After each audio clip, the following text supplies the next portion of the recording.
Hi, hello everybody, Claire, Fluffle Kirby fan here for another Kirby's Return to Dreamland ability solo. Basically, what that means is that we are doing Kirby's Return to Dreamland any percent speedrunning, but with a twist. Only one ability can be used from the start of the beginning to the finale of the end. I stream these runs live on my Twitch channel, that's Claire_Fluffle. Claire, of course, with a K, and I do my practice runs on Friday while I do my actual runs on Saturday. I do love this game, but I am no expert at it, so these aren't perfect runs. Don't bully me over the final time, please. Thank you so much. And yeah, that's about it. These intros are hopefully getting faster and faster, but more importantly, what ability are we covering today? Why, we're doing... Yeah, it sure is Needle. I don't know, what else is there to really say? It sure is Needle. I don't know, even some of you guys in the comments see this as kind of a nothing ability. Okay, to give credit where it is due though, High Jump also seemed unsuspecting, but it turned out to be pretty amazing, so maybe Needle could be too. What's that?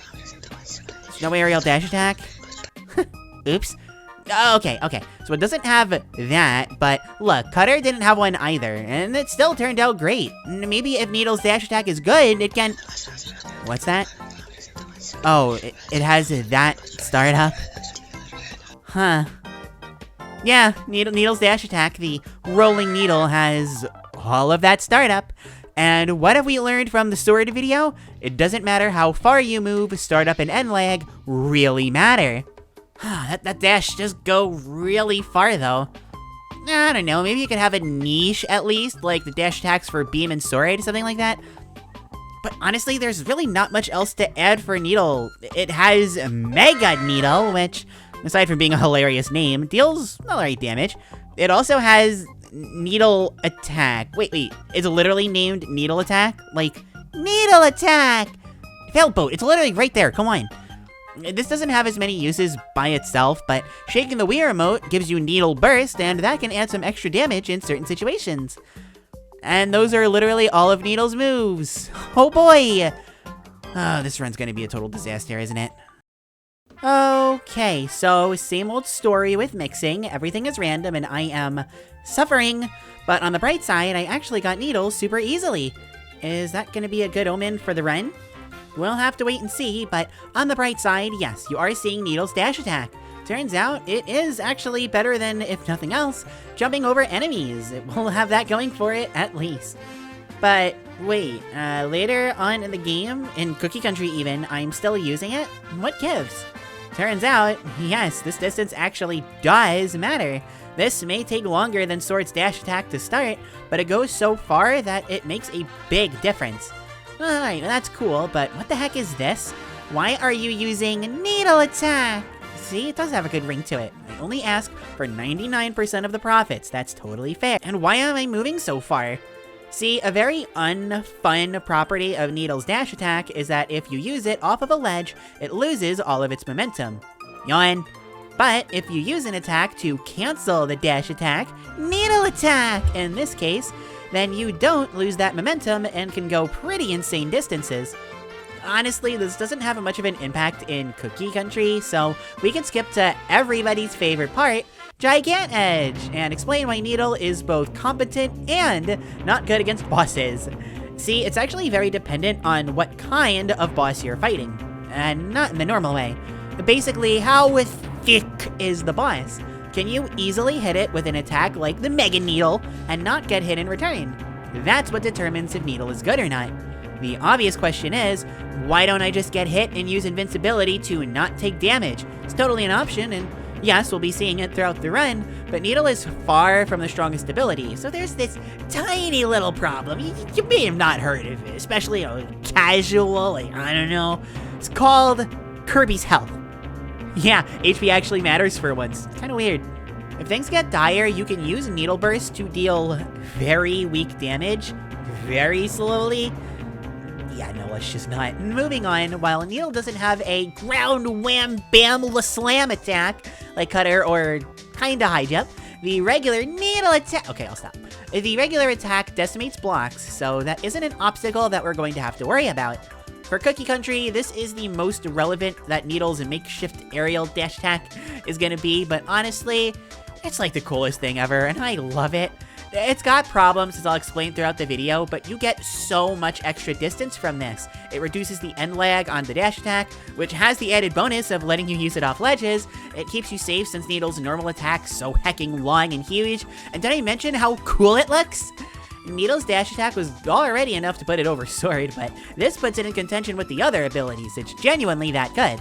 Like I said before though, we don't get to see it in action during Cookie Country, so let's just skip ahead to Wispy and see how Needle does here. Honestly, pretty good. Unlike Gigantage, who isn't a tree, Wispy is a tree. Now, the real value of this lies not only in how important nature is to our continued existence, but also due to how easy this makes hitting Wispy. A stationary target that doesn't hurt you by touching it makes for a very cut and dry boss fight. Cut, because it's sharp. Anyway, which doesn't leave us with much to say. This Gordo did come dangerously close to damaging me though. That was kind of scary. We wrap up with Needle at 11:37. Unsurprising, that is not a great time since we had to mix and stuff. For now, I'm only going to compare it to High Jump, which ended at 11:05. Not surprising, we don't have a High Jump killer on our hands, but we'll see how it compares to the others as the run goes on. Immediately, we run into a problem though. Needle's nifty dash attack boost in the air, I'm just gonna call it the Needle Air Dash going forward, loses invincibility after the dash. Typically, this won't be much of a problem since Needle's normal attack is so big, but we see here that, it can be a problem. Honestly though, there's nothing Needle specific to talk about with Raisin Ruins. It's like there kind of is, but it really doesn't get a lot of chances to use the Needle Air Dash, and since it doesn't really have anything else to offer outside of boss fights, I can't really say much about it. So what we're gonna do here is to take this opportunity to talk about Raisin Ruins itself, and what makes abilities good in it. For example, the rooms with the boulders that I always talk about, like being good at them saves you 5,000 years or something, and by that, of course, I mean a few seconds. Why is this room so important? They're both of the rooms. Every second matters, of course, but there are a few specific reasons. The easiest to understand being, if you can't deal with early game boulders, how are you gonna deal with late game stuff? These things only take more time as the game goes on, after all. Even just looking at Raisin Ruins though, even if each boulder only saves 3 seconds each, there are 5 boulder sections here. This is the 5th ability solo, 5 boulder sections. See, it adds up, mathematics. But let's take a look at the easiest boulder to get right though, the first one. Needle took 6 seconds to get through this, and it could actually get past the boulder no problem. It's hard to tell how much time it saved, but based on experience and believing things that you hear strangers tell you on the internet, we can estimate it saves about 2 seconds. 2 seconds is literally nothing, unless you cook it. But assuming that they all save 2 seconds, this is very ability dependent, and trust me, you have to trust Puppy, they save more. It totals up to about 10 seconds saved in one portion of one level. The hardest bit to get past are the 3 boulders, I hate them. Since you lose your ability for good if they hit you, I hate them. And I can't do it with Needle. As I mentioned, I hate them. So I wait, which takes 4 seconds, and then another 2 seconds to get moving with the dash attack. So that's 6 seconds total. If we can make it through without having to wait, that wouldn't even be a full second. PSA, dash attacks are good. You see? Now the 10 overall seconds gets boosted to about 14 seconds saved on something so basic. It all adds up, and like I said before, this is early game. This is all very easy and basic stuff. But to change the topic a little bit, let's talk about Bonkers. And while we're at it, let's tackle King Dew and Water Galbaros. Raisin Ruins has a good amount of mini-bosses after all. They all go well, Water Galbaros especially, but early game boss health bars do be like that. It's just a bit concerning is all, since we kinda have to get hit in order to get the most out of Needle's damage. Things will go much slower if we can't. Still, a win is a win, at least for now, so we take it.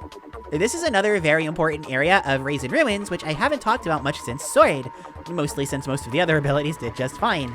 Wow, Claire really can't go one video without trashing on Sword, huh? Yeah, and, it's unlikely. This is one of the parts of the game where having a good dash attack is nigh mandatory just to deal with the enemies along the way quickly. Regular enemies serve many important functions to Kirby speedrunning, but the relevant one right now is not only giving importance to every ability's unique dash attack, but taking away from normal Kirby slide kicks. Also, they're super cute, I love them. Slide kicking being so good is pretty cool, but it takes away from abilities big time. Needle, for example, can use the dash attack to get through everything fine, but what if it didn't have a dash attack? Or what if its dash attack was worse? I don't know, the video would be crazy boring for one. It would all be jumping over enemies, slide kicking, and waiting. It's not very fun. Next, and I'll actually use this to explain what's good and bad about Needle, we need to talk about the layouts in Kirby games. Vertical, horizontal, and the middle ground of sorts. Well, we'll say diagonal for now. Vertical layouts like this one greatly benefit an ability like High Jump that has attacks that boost you up, or an ability like Cutter that make you go down really fast. Still, if you don't have those, you aren't a total loser. Pressing jump and up at the same time makes you float faster, for example. It looks heckin' hilarious, especially if you've never seen it before.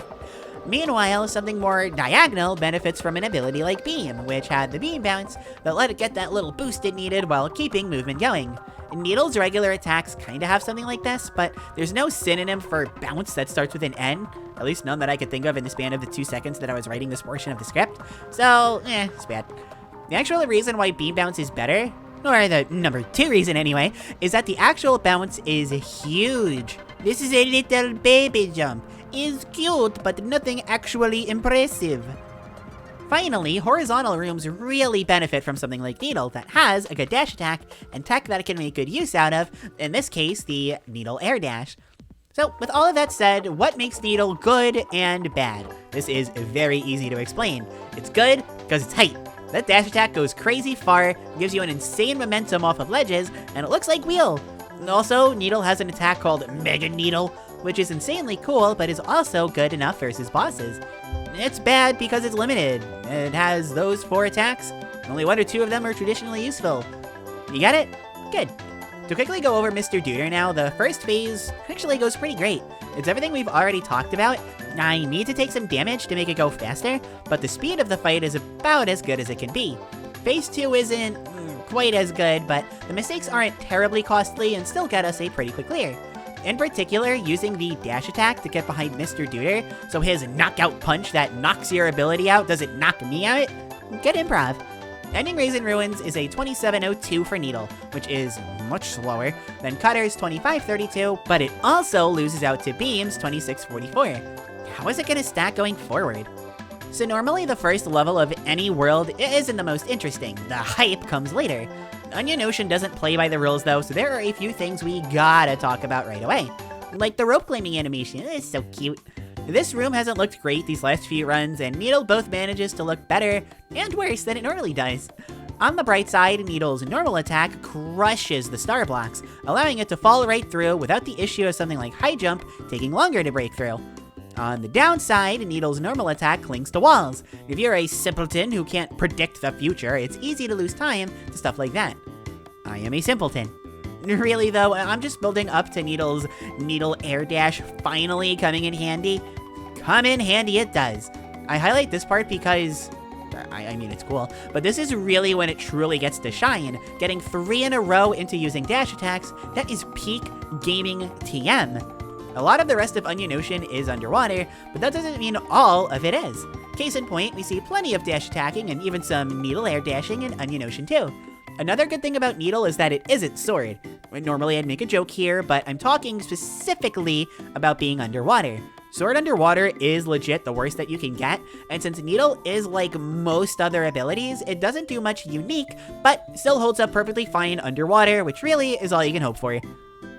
Oh, am I kidding? I gotta make a sword joke. Sword bad! Lol, lol, lol, lol! If you want one genuinely nice thing about water and Onion Ocean, there are bits where you start on land and can dash attack into water. This removes literally all of the end lag. Let's go water! Let's us hydrate! Also, against Moundo, I got the optimal mini-boss corpse kill. Sounds pretty morbid, I'm an edgy doggo I guess, but look at how cool it looks! Oh, I love Needle. The Needle run is basically look at how cool playing optimally is, with an ability that totally plays optimally only if you squint hard enough. The one thing that I don't know how I've managed to avoid talking about though, are the super ability segments. If anyone who's watching these is wondering, Claire, why do you always talk about these sections like they're so awfully brutal?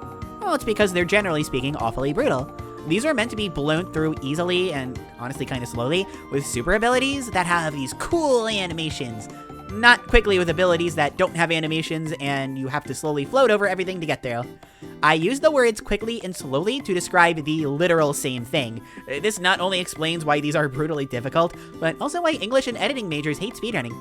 I don't think I need to explain why this is brutal, but in Needle's defense, it is pretty bad with every ability we've covered so far, even high jump. And then Onion Ocean 4 is all underwater or something, I don't know. Except this is actually pretty cool, I guess. So anyway, Fatty Puffer time! Phase 1 goes really poorly. Unlike Wispy and Dooter, Fatty Puffer is a lot more mobile, making him much harder to hit. Thankfully, after a little while, his mobility takes an absolute nosedive, but your average ability, not high jump, should be performing much better than this. Phase 2 is a pretty good metaphor for the human experience. Things go a lot better, but we end very close to death. Kirby understands the human condition, what can I say? You're not getting context for all of the weird things that make my mind work, but for the game itself, you want to get through Phase 2 quickly, since he has a lot of attacks that reduce damage and take a while. We just barely make it past the attack where he goes, which is very nice. We grill up some fish at 48.27, which is about right for Onion Ocean, honestly. Beam finished with a 48.24, meaning Beam still has a very slight lead, whereas Cutter ended with a 45.41. And Needle is keeping up with both, but it still hasn't clutched out a win yet. Maybe it can get that lead going into White Wafers? Well, I alluded to this earlier, but Needle does pretty well in the horizontally focused rooms. It's got a good dash attack and good defenses. What more could you really want? Don't answer that. There isn't much else to say on White Wafers 1 other than the evolution of Gigant Edge. The ice physics makes spacing with Needle really hard here. Alrighty though, it's that time again, folks. Needle's dash attack. Is it very good? Yes. But is it as good as running on ice? No, of course it isn't. Running on ice is so fast. Are you kidding me? Thankfully, unlike high jump, Needle barely has to worry about the icicles since it spends all of its time on the ground. Is this a perk of not having an aerial dash attack? Not unless you're cooking. Unfortunately, we can't use the Needle air dash here because of the spikes on the ground. We're also not using it much on the ice because I just said we can run faster. And a fun little fact about this area here though, in a regular one-player hundo speedrun, you actually take Needle right here. It's the only time that you use Needle in the run, and you get fire real shortly after, so it doesn't amount to much, but we love Needle, so it's okay. It's fine. If you're sad about not seeing much of the cool Needle air dash though, check this cool one out right here. Okay, genuinely, does anyone want to see a compilation of all the ones that I pulled off? It never stops looking cool, I promise, so let me know in the comments. Alright, getting real for a second though, Kirby legitimately is a horror game. Going through this section right here had me way more tense than most genuine horror games have ever made me feel. Even just looking at the footage, I'm legitimately getting tense. I was only 4 to 5 frames away from losing Needle here, for example. Sadly, there's little to no use for the air dash in the super ability section. This is probably the single most brutal super ability section in the whole game. Needle's dash attack, without extreme precision, can't make it in between these bowling pins. It's a real shame. Even high jump struggled a bit here though. It only did good comparatively. I'm not sure how Needle is supposed to do good here considering that. Then we get to White Wafers 5 and it happens, I don't know. Then I start the fight using Needle Burst since, hey, I don't want to lose my ability. The fight quickly devolves into spamming Mega Needle, as most boss fights do, but Phase 1 goes a lot better than it did for Fatty Puffer. Goliath just spends so much time in one spot, it's really hard not to hit him, compared to the likes of Beam and High Jump anyway. So overall, Phase 1 goes pretty great. Phase 2, not so much. I do a good job of not losing my ability and getting in good hits, but I just don't get in enough damage. Part of that is me messing up my spacing to be fair, but in equal parts, it's because Needle's damage output is just so low. Still, with enough spikes to the butt, we take down Goliath. White Wafers becomes Finished Wafers. That was really bad, I'm just running out of things to say. At 108.07. I'd comment about literally anything, but I know what you all want, the comparisons. Cutter ended at 105.29, so the gap for these two is definitely still there, but getting smaller for sure. Beam, however, ended at 109.04, meaning that Needle finally took the lead there. Both did pretty good in Any Noon though, so let's see where this goes. Before getting any further, I want to temper everyone's expectations a bit. I know High Jump looked really insane here last time, so Needle not looking that good is totally fine. That said, since High Jump was so nutty last time, I won't be going into as much detail for Any Noon here. Needless to say though, High Jump, it ain't. How times change. I keep talking about high jump and almost I'm never talking about cutter. Huh. So hey, Nutty Noon! Platforms everywhere! Air dash time! Woo! Needle may have been able to get past these spiky boulders, but let me tell you, this enemy right here makes positioning so much more difficult than it needs to be. It's honestly not super worth going for. It's too risky. What is worth going for is this super basic way of moving down. I briefly mentioned it earlier, and there's really not much more to add. It looks funny and adorable though, and aren't those the best shots? I've mostly talked about Needle for moving forward, but honestly, it isn't that bad for moving up either. If it has blocks to break, it can either use the Great Range on the regular attack, or the Mega Range on the Mega Needle to Mega Break a bunch of blocks.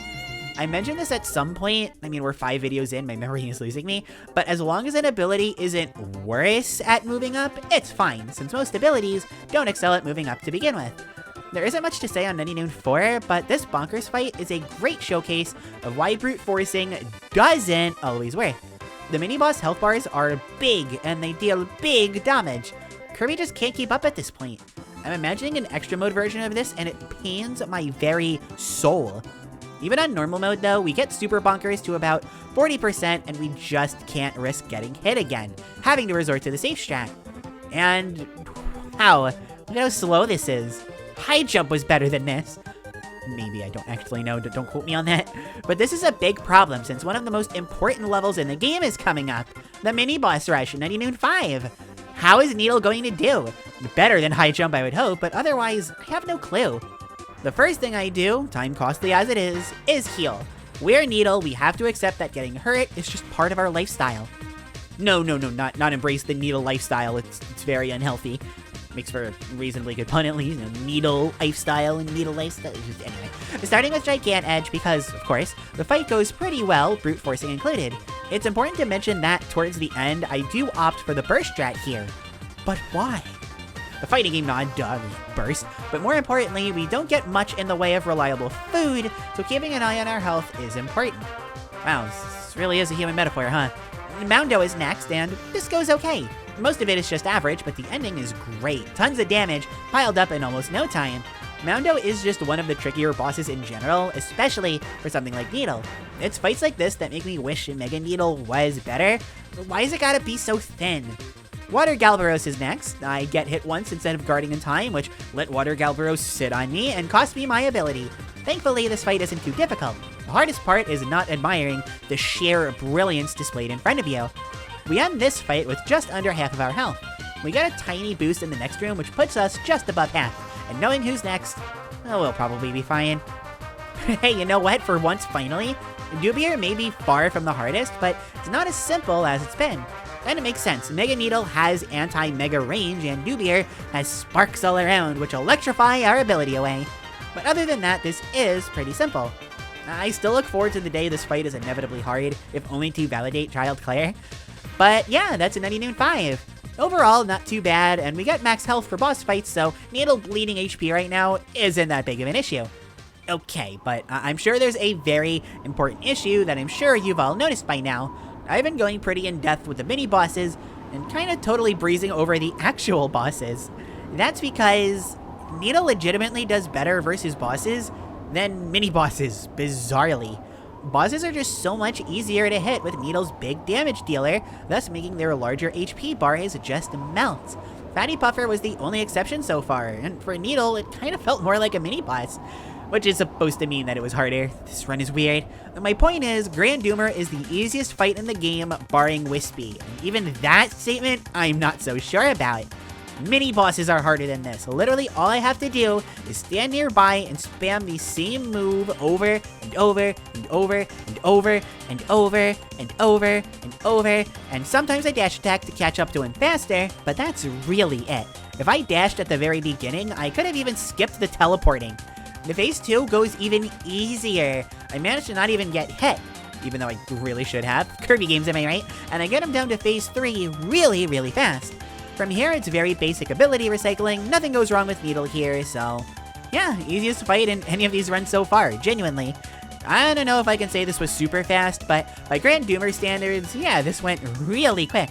And with that, Nutty Noon ends at 127.31. Beam had 128.40. Still keeping it close, honestly. I'm kind of impressed. The cutter ended at 125.08, meaning that Needle is slowly but surely closing this gap. At this rate, Needle could actually take over and win. Oh man, that's exciting. There's never anything interesting to say regarding Egg Engines 1, so let's move on to Egg Engines 2. This room is super interesting because unlike every other ability so far, Needle makes it look super easy. This is the perfect dash attack for a room like this, staying on the ground and completely avoiding the falling needles. Great minds think alike, they're both needles, it's pretty cool. There's no problem whatsoever keeping Needle and moving on, a nice change of pace. I don't get to showcase this often, but if you've ever casually played this game and ran past these crash enemies, you can kind of get a good idea of how quick Needle's dash attack is. The crazy thing is that it really isn't that much better than slide kicking because of the startup, and even the cooldown to a lesser extent, but the crazy distance and the ability to be used off of ledges is really big.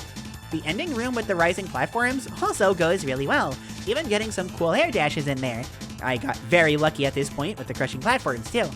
And here's another strong wind section, although thankfully, or not, depending on how you want to look at it, unlike White Wafers, this one doesn't have any close calls. For another bit of the game I don't talk about as often as I should, Return to Dreamland just has a lot going on, okay? Don't pick on me. You fight two mini-bosses at once. King Duke can effectively be ignored. It's Moundo that we need to take care of, since he has an attack that makes him invincible for a while. It's possible to knock this one out before, but it's also hard. I don't get it in this attempt, but the good news is that by this point, King Duke has finally made his way over, and I can just kind of work at wailing on him before I finish off Moundo. It doesn't cost that much time missing the quick kill because of this, and that's very nice. Oh hey, look! Bursting is optimal here. Nice burst, fighting game reference, let's go! And hey, Kibble Blade! I barely ever talk about you. So to continue that trend, some of you may have noticed that Needle's dash attack does more damage than Mega Needle. This is a decidedly un-Mega pack, but why do I stick with Mega Needle despite that?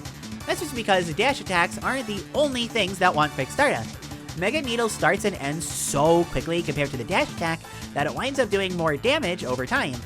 Of course, it's a lot harder, so you need to choose if you want to be optimal or easy. I may be a weak coward, but I'm not a weak coward, so I gotta opt for the better damage. But enough of Kibble Blade, that's just a mini-boss. Let's fight the Metal General. Unsurprisingly, this is the hardest boss fight since Fatty Puffer, and for the exact same reasons. He's small, he's fast, and he's mobile.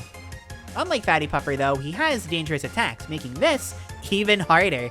Still, the same strategy works, just Mega Needle a lot. I definitely make a few errors, but the fight still goes good enough. That is, until phase 2. I was looking forward to this rocket attack before I even started the run. Look at how easily Needle can just destroy it, while still piling the damage on Metal General. And hey, I dash attack to chase him down, and I even managed to get one of those strong hits in there. Even the dash attack came in handy for a boss fight. Phase 2 really just went about as perfectly as I could have hoped, ending in overall iffy Egg Engines. Okay, so I didn't post a lot of footage here, partially because the 4th level is almost all underwater, and there's never anything interesting to say about the 1st level, but also because I started playing very poorly around this time. I'm not sure what happened, and when I make mistakes, I do pause the timer, but there are so many of them that were easy to fix time losses, even an Elgato issue here and there. Can't go through these videos without those, right? This is going to be reflected in Needle's current time of 1:48.36, which is a shame because bare minimum, it should be at least 15 to 30 seconds less, being generous. Beam's current time was 1:50.16, so honestly that one's just out of the equation. That's good for Needle. The sad part is comparing it to Cutter's 1:46.02, which still keeps it on pace to get a comparable time, even ignoring the time losses. Dangerous Dinner is dangerous, easily the most difficult part of the game for many abilities, so Needle is going to have to be very careful and very fast if it wants to keep a competitive time. The first sign of good things is from, of course, Water Galvaros. The fight goes really well, all things considered. This is the last completely regular mini-boss of the run, so to see the worst part of Needle's run end on a high note of sorts is honestly kind of nice in that warm little fuzzies kind of way. Also, look at that jawline, it is immaculate! The super ability bit, no surprise, isn't great, but unlike the White Wafers equivalent, the bowling pins don't take up too much of it. When the game doesn't ask you to bowl with a bunch of pointy sticks, yeah, the game goes rather well. What a shock. Alright, I know we're late enough into the video to where moments like this are kind of rare, but has anyone ever seen something like this? Like, I legitimately never knew Needle could stick to lava. It's hilarious. It's just wonderful. This room is one of the scariest in the whole game for a good chunk of abilities. One mistake can be really costly with the ceilings constantly coming down to crush you. Fortunately, Needle dash attack gets to go and be fine. And for one final showcase of how badly Needle does against mini-bosses, if your spacing is off, we enter the Super Bonkers fight. It's not a traditional mini-boss technically, or at least like Water Galderos, but we enter with about 90% of our health and leave with about 15%. Yikes. Dangerous Dinner 3, for how scary it can be, doesn't offer much in terms of interesting commentary. This is the final level of the game and all. I think I've said everything that there is to say. Whoa, wait, never mind. That was so cool. To play that again. Oh my god. Oh my god. It just never stops being cool. I love it. Seeing Super Bonkers just now, though, that's a perfect lead into Landia, a boss who spends the whole fight in the air, perfectly in Mega Needle poking range. Poke, poke, poke. It really is as simple as dash attack into their range, spam the attack, rinse, repeat. Although, again, I was only 2 hits off of ending Phase 1 really quickly. Bummer. Phase 2, we want to aim for the Master Crown, as that does more damage. I'll never stop bringing that up, it's such a cool fact. But really, Needle does so good here that you can really aim for whichever Landia dragon is closest, and the damage will probably add up about as quickly. Interestingly, I get to use a Burst Tech here, since it hits more than one Landia. I'm not sure if this was faster, but since they were all being electrifying and very anti-ability-y, it was the safest, maybe even faster, option. Stand by my place, alright? Anyway, then there's a shoot 'em up section or something. I don't care. That Magolor! Okie doke! Welcome to another one of these finale endgame things, and whoa! Look at Needle! What is it doing? We're already at the second half. Okay, wow. You know, I was saying before how I was playing really poorly with Needle, and yeah, Egg Engines and Dangerous Dinner, they took a lot longer, but that's the best Phase 1 for a Magolor that I've seen. We can really feel that hope that maybe Needle can pull it off. I mean, I missed right there, so that's one thing, but even look at this. We get so many of these hits. This is an attack that if it gets off, then it takes forever. And no, Needle just says, no, I'm not here for that. So now we get to the ability recycling. This is a part that I've described many times, but the long and short of it, you can see that the copy ability can be used as a carryable item. This means that if you get rid of your ability, grab a new one, and then grab your item, you can actually keep it. We call it ability recycling because you're literally recycling. It's a good name. The name isn't the problem. But the issue winds up being there. You know, I messed it up. It's not really Needle's fault. It's my fault for messing up with the super ability. But there we go. Now here, that was a problem. You can even see as I always do whenever I make a big bad mistake, I pause the game here. I lose Needle. I was not aware that Magolor could get rid of an ability that was in your mouth. I messed up big time. Now, this is going to be bad for a few reasons. Surprisingly, not the one that you're probably thinking of, though, which would be, oh, well, now we can't finish this because we're not going to have Needle. Somebody in the YouTube comments, I am very sorry that I do not remember your name offhand, but somebody in the YouTube comments had pointed out to me that if you lose your ability in this part of the Magolor fight, when Magolor's Soul starts, the first ability that Magolor will always bring out, very nice here by the way, was going to be the ability that you had before it was lost. And we can also see here that getting rid of your super ability, that still makes Magolor use the attack. So going forward, we know it never bother trying to get rid of your ability to save time. You can literally just stick with the ability recycling, which is what we always do. Now, here is where the big time loss is. I want you to count how long this takes. Magolor is going to come in. Kirby jumps. There's the whoosh, whoosh, whoosh, whoosh. And then he's going to strike Magolor. They're going to have their little back and forth. Luckily, I've done this enough times. Casually, I know how. It's super cool. Kirby gets the giant sword. He goes, yeah. There you go. I don't know if I'm going to have the audio playing in the back, but does his thing. Magolor explodes. So that is where this animation here, the Magolor exploding bit, That is the only bit of animation that would be happening if we had just defeated Magolor with Needle. And because we didn't, it ultimately winds up costing somewhere between 15 to 20 seconds. Now, obviously, that's very, very bad, and it is once again going to be reflected in Needle's final time.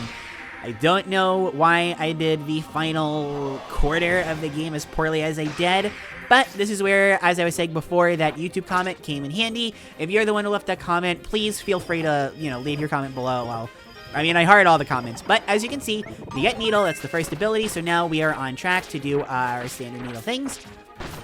Magolor's Soul likes to teleport around a lot more than regular Magolor does, so we're not going to be able to get as many super big batches of hits, but we can still get some pretty good ones, such as right here. I believe one of these actually does wind up hitting me, and they do cost your ability. It's not the end of the world, but obviously we would much rather not have to do that, just because even it only takes about 1 second, but it's still going to cost the time.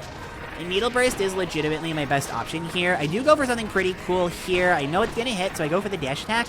So I wind up getting both hits. That was a pretty good, small little way to save time. It didn't really ultimately wind up amounting to much. Although, it could have mattered right there. Maybe that was enough damage to not put Magolor into the second phase if we hadn't gone for it. Looking at it now, I actually think that's the case, but I can't be positive. We got a few hits in here. We obviously use the dash attack because that has crazy invincibility. I do get hit there, but again, losing Needle, getting it back, it only takes about a second. It's really not that long. And at this point, we can just kind of use that attack over and over. Magolor is going to go to the middle.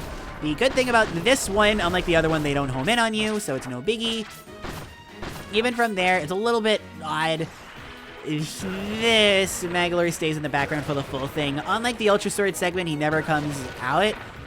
It's technically better if you can get the Flare Beam, but ultimately really doesn't matter. It's already over. Here I am yakking my yak, and Needle is just taking out Magolor. So, now let's do the little zoom out thing, get to our final time, and see how Needle compare it to Cutter. Wow. Huh. So, for once, we have a bit of a conundrum on our hands. Needle's final time was 2:14:39, and Cutter's was 2:12:40. To get the obvious points out of the way, Needle is well below High Jump, so the #1 spot still belongs to High Jump. We haven't topped that just yet.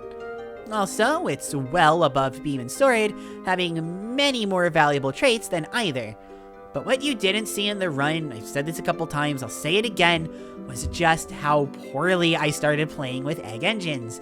These videos need to be clean and all that, so you're not going to see the poor play. You all know the drill. Not drill Kirby though, wrong game. But I also didn't use Needle's super neat air dash as much as I could have. Looking back at this footage, there were so many times that I could have used it, or at the very least, done something like slide kicking and then kind of doing it from there. It could have saved time.